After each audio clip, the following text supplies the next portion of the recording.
And we're live. All right. Hey, Dan, good to see you. Hi, Brian. Good to see you. All right. So we are here as part of Scale Up Milwaukee, a partnership led by the GMC, working with Dan Eisenberg at Babson College and American Express Open, along with a number of local, regional, and state partners here in Milwaukee, Wisconsin. And I am talking with Dan Weinfurter today. And Dan is an entrepreneur. He's been on many, many sides of the entrepreneurial coin, both building businesses, growing them, I believe selling them, as well as funding other businesses and being an advisor. So he's really run the whole gamut. And Dan has a particular insight into what we consider the scale-up's kind of sweet area, scale-up being a platform all about how do we grow our companies. And Dan is the author of this book right here. Hope everyone can see it. Second Stage Entrepreneurship. And Dan, one of the ways we were introduced by our mutual friend Ann Ohm, she was really excited that your book had just launched. And as she's been active in Scale Up Milwaukee, one of the things that she said is, boy, you got to meet Dan. He is focused on this growth-oriented stage, and you guys are like the only guys that you're talking about it. So tell us a little bit about really how'd you come to writing the book? Well, as I was involved in taking companies from startup to scale, implemented a number of strategies. Some of the things I learned, unfortunately, the hard way. Some were taught to me in my early experience at GE. But the idea came to me from a few people. Is, Dan, you should write down some of the things that you have us do because it works pretty well. And so that, I think I started 4 years ago, and I really committed to it a year ago when I had a publisher who was interested in doing it. It was Macmillan Palgrave. And then I spent the better part of last fall and early this year trying to distill, what's a real large body of knowledge into 10 strategies that is probably not the only things you need to do, but they're the things that I at least came to the point of view are critical to get from what I call early stage to a larger, more sustainable business with real revenues and predictable profits. And now, and I want to get into a couple of items in the book as well as all sorts of things you bring to the table, but didn't you tell me that the publisher really helped point out what a market there was for this book, that nobody really has put anything out there that for sort of mass consumption? Yeah, my original thesis as I sent the proposal in was more about just general growth, and it involved a fair amount on selling and sales and some of the things that have been a big part of the success of my own companies. But she said, that's too general. There's plenty of books on selling. There's plenty of books on how to start a business. There is a big void in the market in terms of how do you grow a business. So you have a proof of concept. You have, say, one location, or you have a viable product. How do you get it from that point to something that is a real company with longevity and some scale? And that was kind of a unique insight to get from a publisher. I think that the lexicon is all about startups and technology, and we often confuse, I think, or limit the definition of entrepreneur to startups. And I think your book goes a long way, and your mentality, just your idea of what it means to be an entrepreneur, it helps, I think, correctly expand that definition. Yeah, I make the point in the book that most people don't actually start a business with the idea of growing it to something large. They actually try to build something that on a small scale, and then if it gets there, they think to themselves, well, I think I might have something here. How do I scale it? Mm-hmm. My own experience has been raising money up front with the idea of growing it into something large right out of the get-go. But most of the world, frankly, doesn't operate that way. It's a bit different. So why do you think that is? In Milwaukee and with the Scale Up platform, we've identified a couple of critical components of how we define an entrepreneur, and one of those is that not only, or in addition to having the ability and the product that can be scaled up, whatever that may be, and we're very much not beholden to any industry. We just want to see growth, but that I think the critical piece, the secret sauce, is the ambition. It's that you have somebody who is leading the company who says, you know what, I want to take this from $1 million to $100 million. And I'm wondering, do you think that that is people need to come in with that, or do we need to do a better job as a culture, as a community, in encouraging that kind of a mentality? Well, I think you're right that if you don't have the ambition, then I think what goes along with that is the drive and the stick-to-itiveness to grow a business. You're not likely to get it from early stage to something larger and more scalable. But there's more to it than that. I mean, you have to have capital, you have to have the skill to be able to build a team, you have to have a strategy that's actually differentiatable and sustainable, and you have to then invoke effective use of sales and marketing and culture and leadership and all the rest of the things. Sure. I mean, it's nice to point to one thing, but unfortunately the world isn't so simple. But without ambition, you're just going to stay where you are, which is fine for some people. It works. You could have a single location restaurant, for example, or some sort of small local unit, and that can work out well for lots of people, but it's never really been the way I viewed the world. Right, and that dovetails with what we're trying to do with the Scale Up platform, which, as much as we want to grow companies, what we really want to do is grow that culture that encourages people to take on that ambition and to provide the support system that not only encourages it, but can be a resource material to that. And so you just referenced actually one of the sort of parts of that whole ecosystem. We mentioned many, but particularly your first one was finance. And I know you've been on multiple sides of that equation. Yet in the book, in addition to finance, you also talk about sales. I'm wondering if maybe you want to differentiate a little bit about the importance of finance and sales, and is one more important to the other? Does it really depend? I mean, how do we know, which is going to be key to sustainable and significant growth? Well, they're both important, but they're not interchangeable. I think the point is, once you have a plan for growth, which sets out your aspirations, and then it sort of looks at, well, what are the investments necessary to get to a defined point? And then you can almost back into the investments that are required, and you can overlay them to the profits that are generated by the business, or in some cases, there aren't profits and it's all investment required to execute the growth plan. I think what many entrepreneurs do, though, is they spend an inordinate amount of time focused on the product or the service, and they don't really think through what's the interplay between sales and marketing to actually drive the revenue growth that's in the plan. Mm-hmm. You actually have to think that through, and depending on the business, marketing or sales both play a role. In business to consumer, it's more marketing driven, and business to business, it tends to be more sales driven. But in almost all companies, you do need both, and you need them to work well and to be effective. And you need the financial strength to be able to have the investment that's appropriate to drive the growth. And do you think are sales almost secondary in many ways, not to paint a picture of every entrepreneur in every category, but a lot of these folks, they want to build a business, and I think that's that focus on startup, but suddenly you've started it up and you're ready to grow. Are they equipped to do it? I mean, what are your thoughts on how you train either the CEO or the founders, or to what extent do the CEO and founders need to own sales, and what extent can they pass that off? The word of sales is sort of a funny thing. If you ask people that are in high school or even in college if they aspire to a career in sales, most will tell you no, it's sort of a dirty word. And the truth is that half the people that graduate from college end up, for some period of their career, in a career in sales. And as you think about growing a business, the CEO and the senior team need to be proficient at selling. I mean, they have to sell to investors, to advisors, to bankers. They have to be able to sell their plan, and ultimately, as they get early adopters, they need to be able to be in front of a potential client or customer and be effective in a sale process. Unlike things like finance or engineering or marketing, which are taught in school, sales is not, so people have to figure out, well, how do I get good at it? Right, and that sort of where your current endeavor comes in addition to author, after your own experiences at GE, your own experiences building companies, being on company boards, you're now a consultant that focuses on helping create that sales capacity. Maybe why don't you tell us a little bit about what you're finding in that role?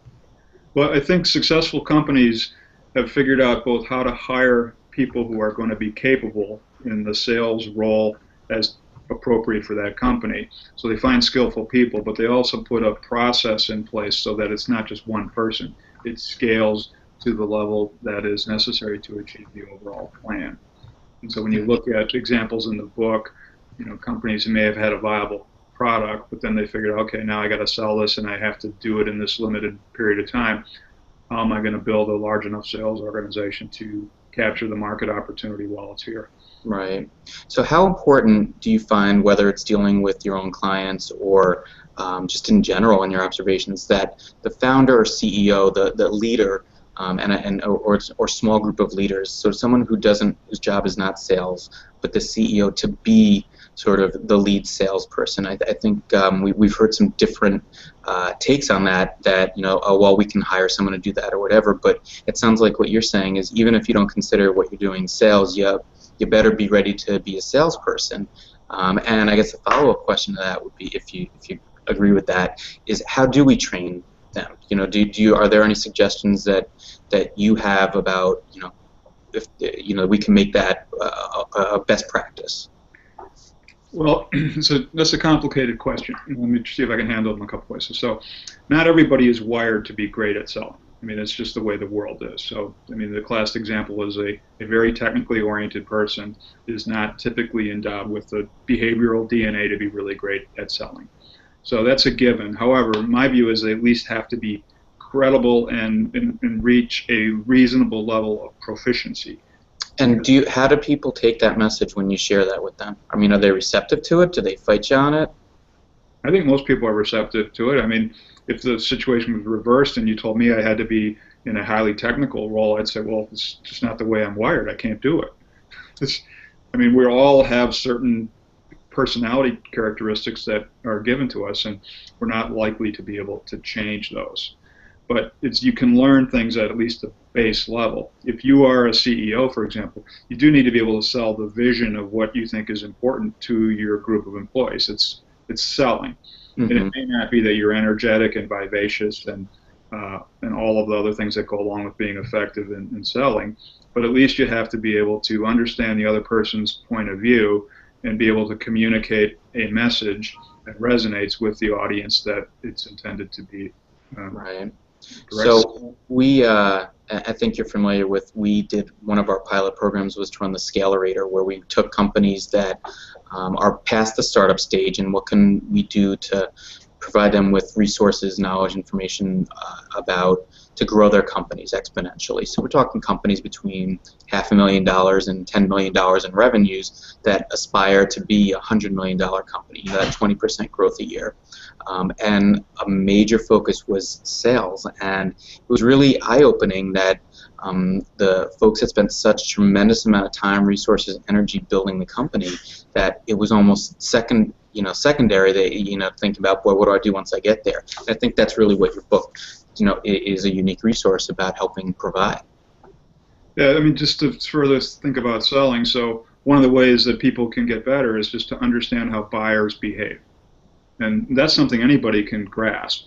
And if you understand how a typical buyer makes a decision as one who's communicating your own company's value proposition, you can do it in a way that's likely to be better received by the audience. And so it may not be that you're naturally good at it, but you can get a lot better at it if you understand some of the base mechanics that are involved in any sort of purchasing decision.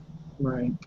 So shifting gears a bit, one of the hot topics around here lately has been the relationship between entrepreneurs and corporations. And you mentioned earlier about business to business, and our feeling as we grow Milwaukee's ecosystem is that it's important that our corporate community is a partner with entrepreneurs. We've also seen some tension there, good and bad on both sides. And let's talk a little bit about that. What do you think the role is of some of the corporate partners? And you've obviously had some firsthand experience on both sides of that equation. But again, in your ideal ecosystem, how would you define that relationship?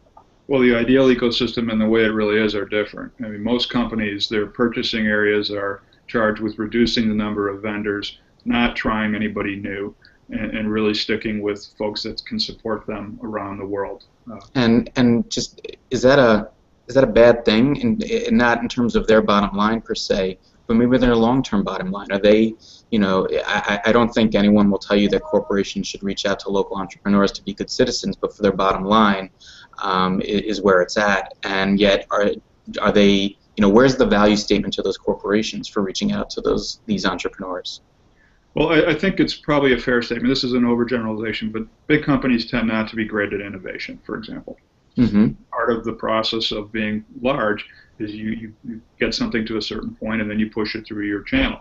And you don't necessarily innovate at the same rate and level that entrepreneurial firms do. So if you are a large company and you have a purchasing policy which encourages your management team to not look at any new or upstart company, you may miss out on technologies or products or services that are innovative that can materially make a difference for your company. So while it sounds like an enlightened policy, it's not necessarily doing the big company any favor. So it's not as though as an entrepreneur you can't get around those policies, but it's not easy. You have to get fairly high up in the company, and it takes a fair amount of time and effort. They certainly aren't reaching out for new ideas and wanting to talk to entrepreneurial companies.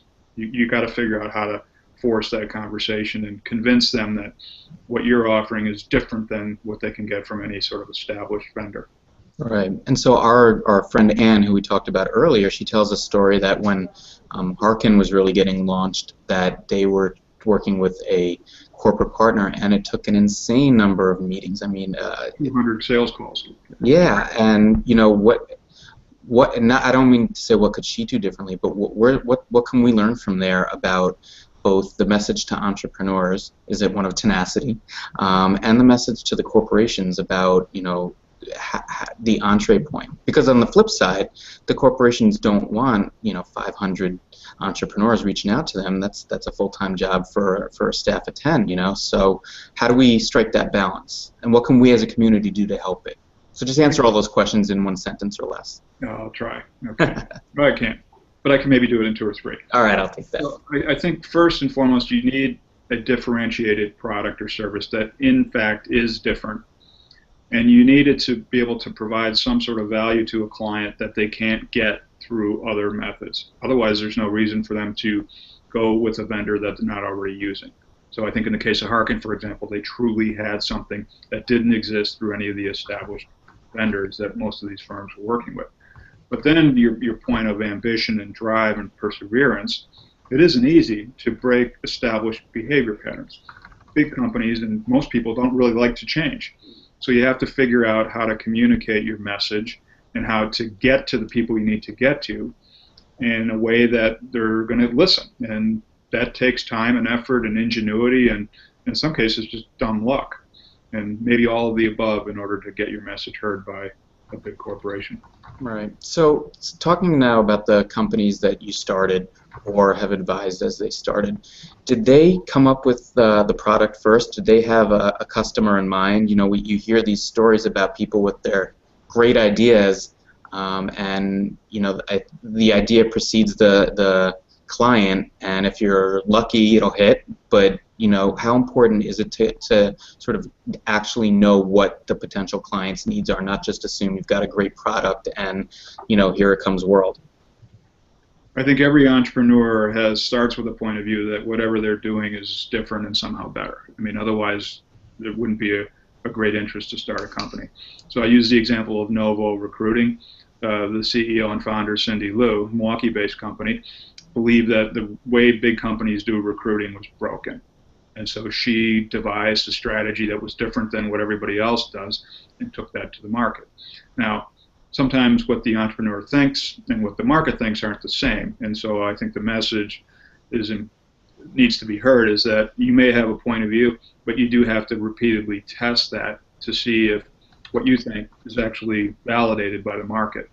And the markets change as well. So just because it works in one given year, the following year things could be different and your product or service has to evolve as the market does.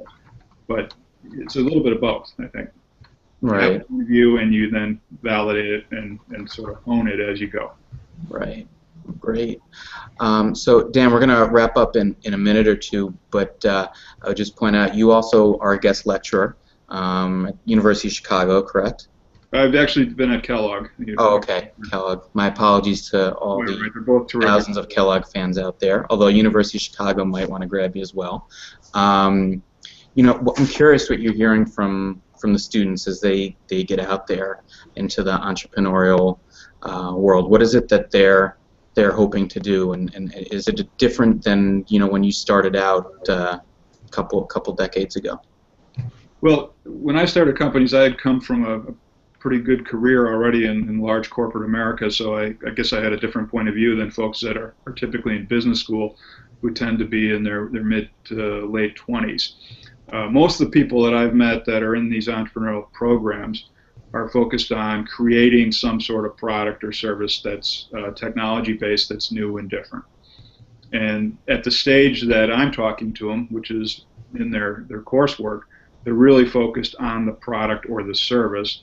They're not yet far enough along to be thinking seriously about, well, how am I going to sell this and how am I going to scale it? Their main focus at the stage is, how do I get proof of concept so that I can raise money, or the second round of money, and then figure out how I'm going to actually take this offering and build it into something much larger. The thing that they do all have in common is ambition to build a big company. That's a pretty common denominator between all these folks that you talk to. Right. So it sounds like a very different experience than when you're working with those companies that are beyond proof of concept and really growth oriented.